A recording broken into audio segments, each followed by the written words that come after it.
Hello बच्चों, welcome to my YouTube channel. मैं कैलाश शर्मा। बच्चों, ये हमारा जेई एडवांस के लिए एक डेडिकेटेड चैनल है। जेई मेन का फिजिक्स जो है बच्चों एक अलग चैनल पे, और जेई एडवांस का फिजिक्स बच्चों आपको अलग चैनल पे मिलेगा। जितने जेई एडवांस के पीवाईक्यूज हैं, जेई एडवांस का जो भी फ्री कंटेंट मैं अपलोड करूंगा वो हमारा सारा इस चैनल पे मिलेगा। सो बच्चों, आज मैं आप लोगों के जेई एडवांस के लिए एक बहुत ही शानदार सा इलेक्ट्रोस्टैटिक्स का क्वेश्चन करवाने वाला हूं। उम्मीद करता हूं आपको बहुत पसंद आएगा। सो बच्चों, क्वेश्चन देखते हैं। क्वेश्चन है क्या, क्वेश्चन की लैंग्वेज यहाँ पे ये है। बच्चों, हमारा प्रेपजीत ऐप पे एक जेई एडवांस का क्रैश कोर्स चल रहा है। उस क्रैश कोर्स में ये वाला क्वेश्चन मैंने करवाया था, ठीक है। इसी तरीके के और अमेजिंग क्वेश्चन हम उसमें करवा रहे हैं। अगर आपको भी ज्वाइन करना है तो आप प्रेपजीत ऐप डाउनलोड करके एक बार हमारा क्रैश कोर्स चेक जरूर कर लेना, क्वेश्चन पसंद आए तो।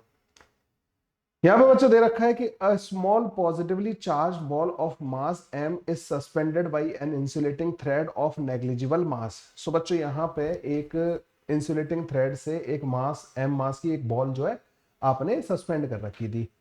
Another positively charged small ball is moved very slowly from a large distance until it is in the original position of the first ball. As a result, the first ball rises by h. How much work has been done? सो यहाँ पे बच्चों क्या है कि पहले यहाँ पे इस तरीके से डॉटेड वाली लाइन है ना बच्चों, डॉटेड वाली लाइन से एक पॉजिटिवली चार्ज बॉल यहाँ पे सस्पेंड कर रही थी जिसका मास m के बराबर था। आपने एक दूसरी बॉल ली जिसपे चार्ज दे रखा था, उसको आप इंफिनिटी से इसके पास लेके आ रहे हो ऐसे करके ना, स्लोली स्लोली। तो जब आप उस बॉल को इसके पास लेके आओगे तो बच्चों इन दोनों बॉल में एक दूसरे का रिपल्सन होगा, है ना।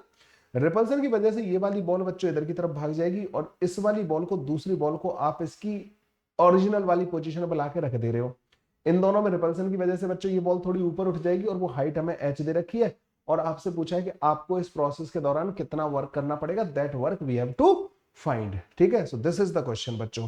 वीडियो को पॉज करके आप लोग इसको ट्राई कर सकते हैं। जो आपको आंसर करना है वो एम जी और एच के टर्म्स में करना है। न तो बॉल के चार्जेस दे रखे थे, न दूसरी बॉल का मास दे रखा था, ये ध्यान रखना है। न ही रस्सी की लेंथ दे रखी है। बस आपको दे क्या रखा है इस क्वेश्चन के अंदर, जो पहली वाली बॉल है उसका मास दे रखा है, और मतलब क्योंकि वर्टिकली सस्पेंड कर रही है तो जी की वैल्यू हम मान सकते हैं, जी के टर्म्स में बात कर सकते हैं।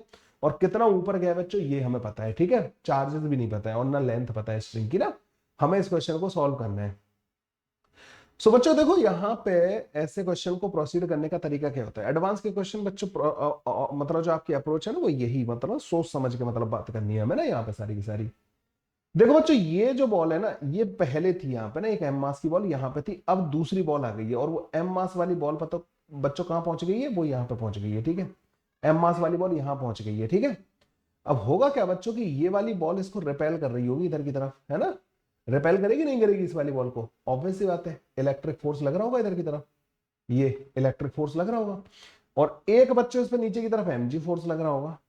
और क्योंकि पूरा प्रोसेस स्लो हुआ है, मतलब ना इस वाली बॉल को जो आप इन्फिनिटी से यहां तक लेके आए हो ना, बहुत स्लोली स्लोली लेके आए हो, तो हर एक मूवमेंट पे इक्विलिब्रियम आप मेंटेन कर रहे होगे। तो जब ये यहाँ पे पहुंच जाएगी, ये वाली दूसरी बॉल इसकी जगह पे आ जाएगी, और ये जब एच हाइट ऊपर उठ चुकी होगी बच्चों, तब भी इक्विलिब्रियम तो मेंटेन होगा ही होगा। रस्सी के अलोंग बच्चों टेंशन लग रहा होगा, टी इधर की तरफ टी टेंशन लग रहा होगा, इधर एफ फोर्स हो गया, इधर एम जी हो गया। इस तरीके का बच्चों कुछ अरेंजमेंट हमारा यहाँ पे देखने को मिलेगा। अब हमें करना क्या है कि अब आप मेरे को एक बात बताओ, जो वर्क करना पड़ेगा वो किस चीज में जाएगा। जो आपको वर्क करना पड़ेगा बच्चों वो दो जगह पे जाएगा। एक, जो ये बॉल है ना बच्चों, ये वाली बॉल जो ऊपर उठ गई है, तो इसका ग्रेविटी के अगेंस्ट वर्क हुआ होगा, है ना। तो मतलब उससे इसकी ग्रेविटेशनल पोटेंशियल एनर्जी बढ़ गई होगी, किसकी, इस वाली बॉल की। तो m इंटू जी इंटू एच। एक तो बच्चों ग्रेविटेशनल पोटेंशियल एनर्जी बढ़ रही है। दूसरा, पहले ये दोनों बॉल एक दूसरे से इनफाइनाइट डिस्टेंस में थे। अब इन दोनों बॉल के बीच का डिस्टेंस कुछ हो गया होगा, कुछ फाइनाइट डिस्टेंस हो गया होगा, लेट्स से x डिस्टेंस हो गया इनके बीच का। तो एक और एनर्जी होगी बच्चों दोनों बॉल का, नीचे वाली बॉल का अगर मैं चार्ज कैपिटल क्यू मान लूं, ऊपर वाली का स्मॉल क्यू मान लूं, दैट डिवाइडेड बाई x। तो बच्चों ये होगी, ये होगा टोटल वर्क जो हमें यहाँ पे परफॉर्म करना पड़ेगा। लेकिन मेरे को ना तो क्यू नहीं पता है, ना मेरे को ये पता है, ना मेरे को ये पता है, ठीक है। ये मेरे को नहीं पता है, नॉट गिवन, ये गिवन नहीं है, तो मैं इनके टर्म्स में आंसर नहीं कर सकता। मैं एम जी और एच के टर्म्स में आंसर कर सकता हूं, तो मुझे इसको कन्वर्ट करना है एम और जी और एच के टर्म्स में। अब वो कन्वर्जन कैसे करेंगे बच्चों, उसके लिए अब हमारे पास और क्या पता है हमें। अच्छा, ये बात समझ में आई तुम्हें कि वर्क जो होगा वो एम जी एच प्लस का के Q Q divided by x के बराबर ही क्या होगा। एक तो इनके बीच में इलेक्ट्रोस्टैटिक इंटरेक्शन हो रहा है, दूसरा वो वाली बॉल ऊपर उठ रही है तो ग्रेविटेशनल पोटेंशियल एनर्जी बढ़ रही है, वो वर्क भी आप ही को सप्लाई करना पड़ेगा। और दोनों बॉल एक दूसरे के पास थोड़ी आना चाहेंगी, आप जबरन करके लाए हो ना इनको एक दूसरे के पास, तो इस सिस्टम की जो इलेक्ट्रिक पोटेंशियल एनर्जी बढ़ी होगी वो भी आपको सप्लाई करनी पड़ेगी, दोनों एनर्जी आप ही को सप्लाई करनी पड़ेंगी, ठीक है। और दूसरा बच्चों ये प्रोसेस जो है ना वेरी स्लोली हो रही है, मतलब ना this is also important point कि स्लोली हो रहा है सब कुछ, तो स्लोली हो रहा है बच्चों, तो हम क्या करेंगे इसमें मतलब कुछ कंडीशन लगाएंगे किसकी, इक्विलिब्रियम वाली। तो अगले पेज में बच्चों इस डायग्राम को मैंने थोड़ा सा बड़ा बनाया है। मैंने कहा कि एक तो इन पे इलेक्ट्रिक फोर्स लग रहा होगा, ठीक है, और वो इलेक्ट्रिक फोर्स बच्चों इन दोनों को ज्वाइन करने वाली लाइन के अलोंग लग रहा होगा, ठीक है, ये दोनों को ज्वाइन करने वाली लाइन है ना, ये वाली लाइन है ना, इलेक्ट्रिक फोर्स इधर लग रहा होगा, मान लेते हैं ये वाली डिस्टेंस एक्स के बराबर मान लेते हैं, तो इलेक्ट्रिक फोर्स की वैल्यू पता है बच्चों कितनी आ जाएगी हमारे पास, इलेक्ट्रिक फोर्स की वैल्यू जो आएगी वो के Q Q divided by x square के बराबर आ जाएगी, ओके। एक लग रहा होगा बच्चों यहाँ पे mg, ओके, इसको तो आप होल्ड कर रहे हो मतलब ना। अच्छा अब यहाँ पे ये वाली रस्सी नहीं है बच्चों, ये रस्सी नहीं है यहाँ पे, ध्यान रखना, ये तो पहले वाला डायग्राम है, रस्सी पहले थी ना यहाँ पे, ठीक है, वो पहले वाला डायग्राम है बच्चों ना। अब यहाँ पे दूसरा मास आ गया जिसका चार्ज कितना है क्यू के बराबर, और इसका चार्ज कितना है बच्चों स्मॉल क्यू के बराबर, ठीक है, इस वाले का चार्ज स्मॉल क्यू के बराबर है और इसका मास एम के बराबर है। बेसिकली इसको तो आप होल्ड कर रहे हो, तो इस वाले चार्ज को तो हमें टेंशन नहीं लेनी, हमें इसको नहीं होल्ड कर रहे हैं, इसको रस्सी और ग्रेविटेशनल फोर्स और इलेक्ट्रिक फोर्स की वजह से ही इक्विलिब्रियम में होगा। तो अब हम ये करेंगे कि हम ये कहेंगे कि ये वाला अगर इक्विलिब्रियम में पूरा प्रोसेस स्लोली स्लोली हो रहा है तो मतलब ये इस टाइम पे मतलब जहां पे भी होगा तो रुक जाएगा, एच हाइट पे जाके रुक जाएगा, है ना।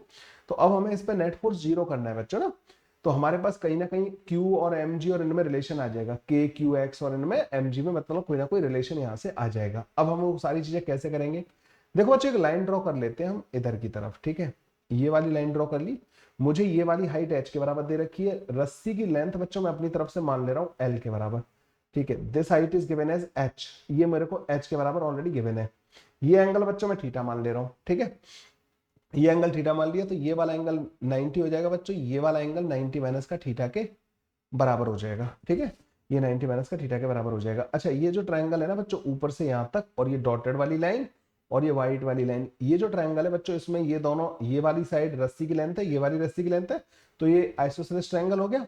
तो मतलब ये वाला एंगल और ये पूरा एंगल, ये पूरा एंगल यहाँ तक डॉटेड वाली लाइन और व्हाइट वाली लाइन के बीच का एंगल, ये दोनों एंगल बराबर होंगे, और ये देखो बच्चों 90 माइनस का थीटा बाई 2 के बराबर होंगे, ये 90 माइनस का थीटा बाई 2, ये भी 90 माइनस का थीटा बाई 2 होगा, प्लस का थीटा, तीनों एंगल का सम 180 डिग्री आ जाएगा।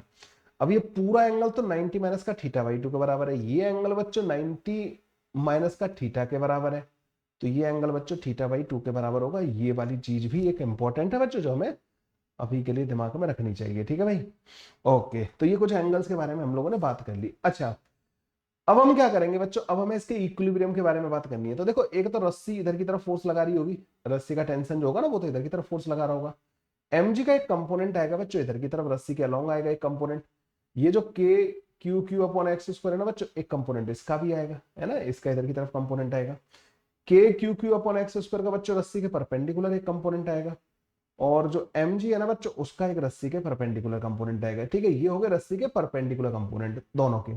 तो मैं mg के कंपोनेंट कर ले रहा हूँ रस्सी के परपेंडिकुलर रस्सी के अलोंग, और के ये जो इलेक्ट्रिक फोर्स है बच्चों मैं इसके भी कंपोनेंट कर ले रहा हूँ रस्सी के परपेंडिकुलर रस्सी के अलोंग।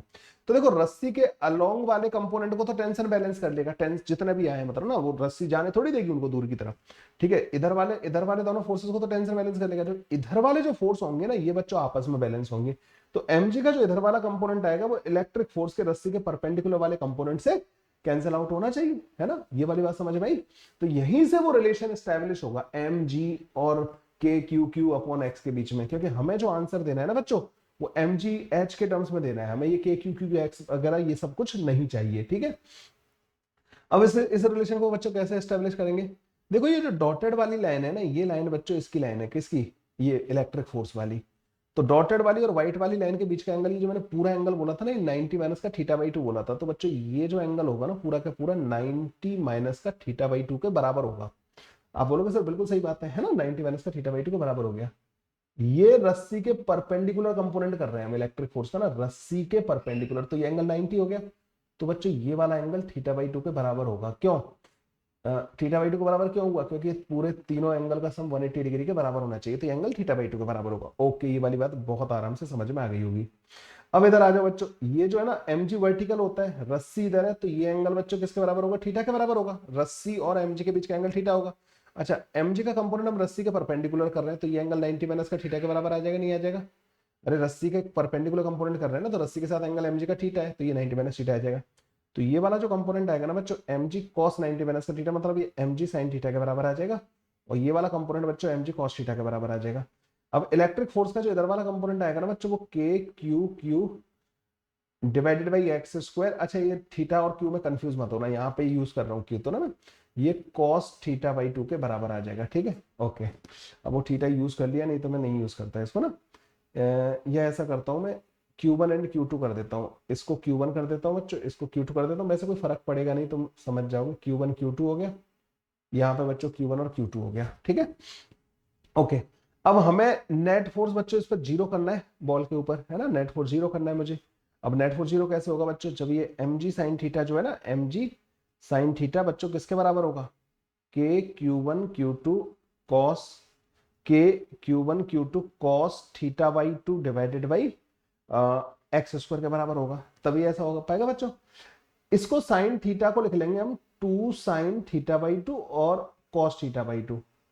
तो यहां से बच्चों ये जो है ना, एक तो 2 बच जाएगा, तो ये बनेगा 2mg sine theta divided by 2 is equal to k q1 q2 divided by x का स्क्वायर, कुछ ऐसा बन जाएगा बच्चों हमारे पास ना, एक रिलेशन ये आ गया, ठीक है। तो मतलब काफी हद तक मतलब mg और इनके बीच में एक रिलेशन काफी हद तक एस्टेब्लिश होता जा रहा है। अब एक काम करते हैं, इस थीटा बाई 2 की वैल्यू कहीं से सेट करते हैं, तो मुझे यहाँ पे इस वाले ट्रायंगल के अंदर, इस वाले छोटे वाले ट्रायंगल के अंदर एक चीज दिखाई दे रही है कि जो साइन थीटा बाई 2 होगा ना, साइन थीटा बाई 2, ये जो छोटा वाला ट्रायंगल है ना, नीचे नीचे वाला, साइन थीटा बाई 2 होगा बच्चों, वो h डिवाइडेड बाई एक्स के बराबर होगा।